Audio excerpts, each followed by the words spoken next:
Let's talk about relationships. And what should we do if we find it difficult to distinguish a healthy relationship from an unhealthy one? Because when we love people, our emotions can, muddle things up for us.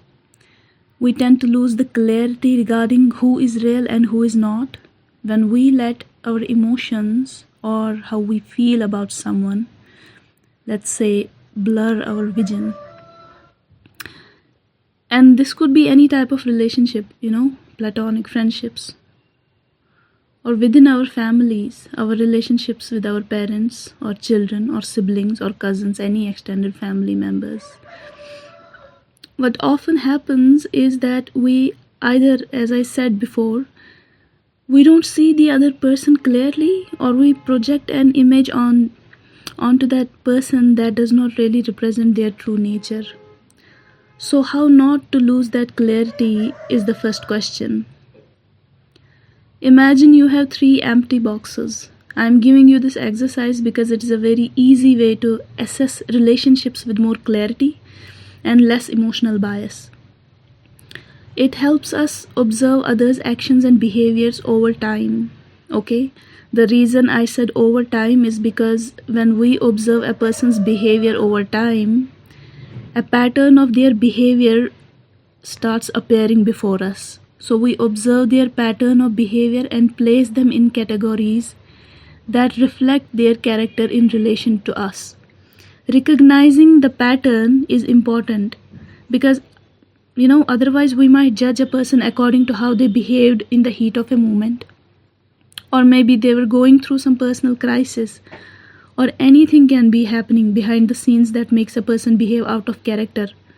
So we try to see the pattern that's fair to that person and that's fair to ourselves as well, because we don't want to come up with wrong assumptions about people. Islam discourages that, and because Islam meshes with our fitrah so well that not making unnecessary assumptions feels only common sense if you think about it. So now we have 3 empty boxes to categorize people into.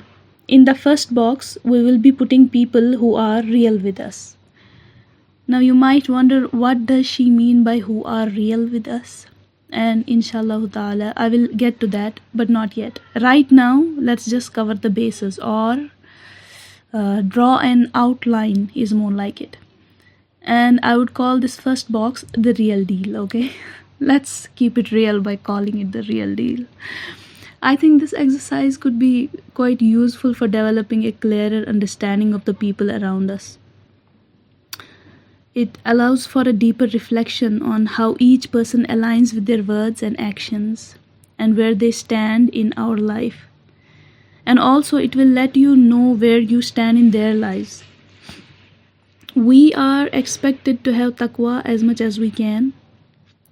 And I feel like we have downplayed the role of taqwa in our lives. We don't see taqwa as it should be seen.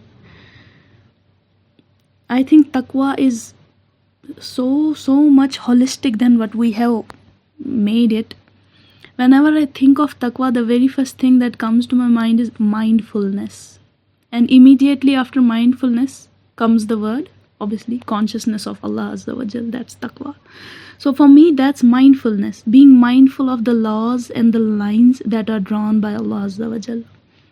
Not only in rituals, but also in friendships and relationships, how we eat, how we spend, increasing that mindfulness.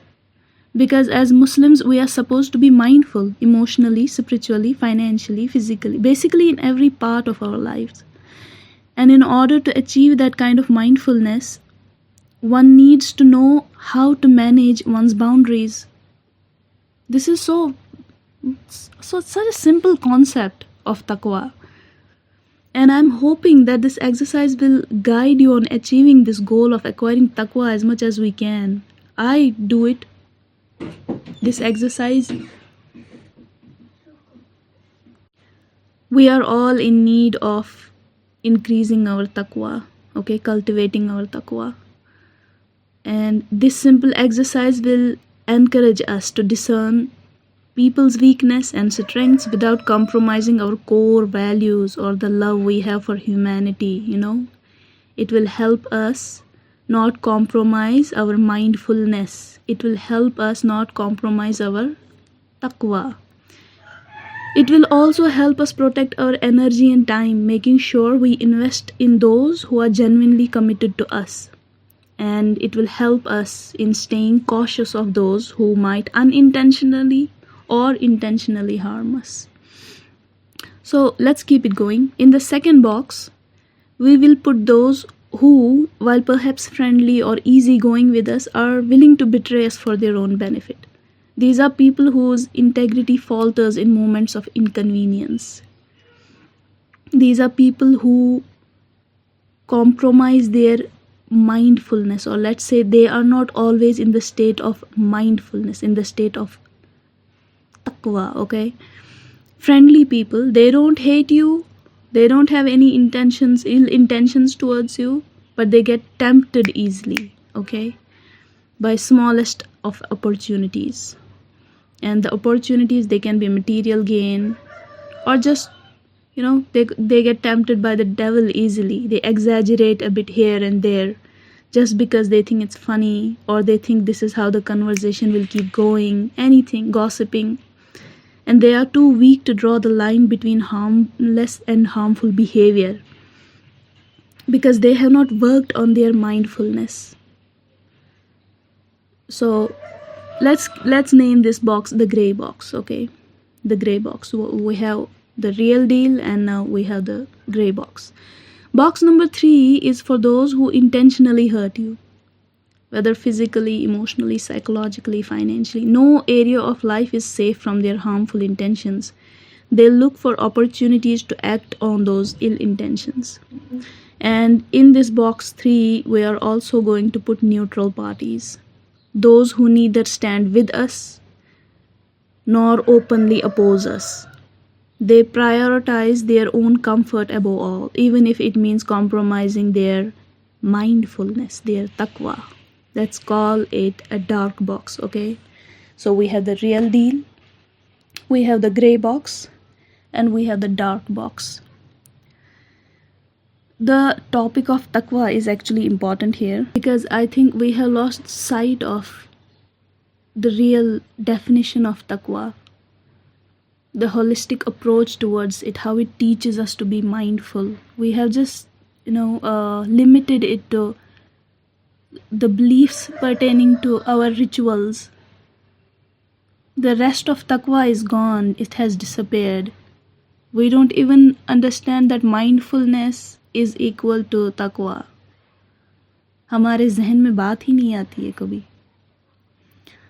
So I remember Dr. Israr Ahmad Rahimullah, he was talking about taqwa one day, and he shared a profound conversation between Umar ibn Khattab radiyallahu ta'ala anhu and Ubay ibn Ka'b radiyallahu ta'ala anhu about the essence of taqwa. Now please be careful, okay? Listen to this carefully, and when you listen to this narration, you will see that really taqwa is not just something that we limit to our prayer or how to recite the Quran. It is far more holistic than that. Okay, so listen to this. So the narration goes like this. Umar ibn Khattab radiyallahu ta'ala anhu asks about the meaning of taqwa, and Ubay ibn Ka'b radiyallahu ta'ala anhu responded by posing a question to Umar ibn Khattab radiyallahu ta'ala anhu. So Ubay says, have you ever walked on a thorny path? And Umar radiyallahu ta'ala anhu says, yes, I have. And Ubay ibn Ka'b radiyallahu ta'ala anhu says, what did you do when you walked on that path? This is so beautiful. This is so beautiful. Just listen carefully. What did you do when you walked on that path, that thorny path? And Umar ibn Khattab radiyallahu ta'ala anhu says, I rolled up my garment and I walked cautiously, trying to avoid the thorns. And Ubay ibn Ka'b radiyallahu ta'ala anhu beautifully says that, well, that is taqwa. There you go. That is taqwa. What is taqwa? You rolled up your garment and you walked cautiously, trying to avoid the thorns because the path is thorny. So how is it that taqwa is only related to our rituals and nothing else?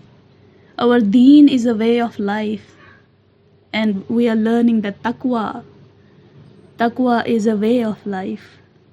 It is mindfulness, God consciousness, the consciousness of Allah Azza wa Jal in everything we do. Even in relationships, especially in relationships, okay? We need to remember this because we have totally forgotten this. We don't think taqwa is important in maintaining our relationships. पता नहीं कहाँ की बात हम कहाँ पहुँचा चुके हैं. Anyway, by comparing taqwa, this analogy, this is so profound. Walking on a thorny path requires one to be vigilant, okay, careful with each step, and conscious of potential harm. Similarly, taqwa involves being constantly aware of one's actions, avoiding sins and anything that could distance us from Allah Azza wa Jal. It means being mindful of Allah's presence and conscious of the choices we make in our daily lives, okay, in any area of our life, not just one particular area. By comparing taqwa to navigating a thorny path, we learn that it's about proactive avoidance of spiritual dangers, just as one would physically avoid thorns to prevent injury. Okay, this narration beautifully ties into what I have been trying to explain about relationships and categorizing people. Just as one exercises caution on a thorny path, taqwa guides us to be mindful in our interactions, in our relationships, choosing paths that lead to spiritual safety and growth. Please remember this. If we are mindful, if we are really mindful, we are going to make sure that we choose path that leads us that leads us to spiritual safety. We are going to be very cautious, very careful about how we are treating people, how we are behaving in relationships. This also is a practice that resonates with our path of striving for self-awareness and growth. Growth is important. Self-awareness is important. I am very pro healing journey. I think every person should do their shadow work. Every person should heal their inner wounds, their inner child. It's very important.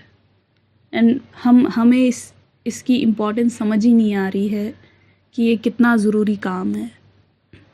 जैसे हमने the way we have lost the sight of the meaning of taqwa, that holistic approach of taqwa, उसी तरह we have lost sight of the holistic meaning of tazkiyah.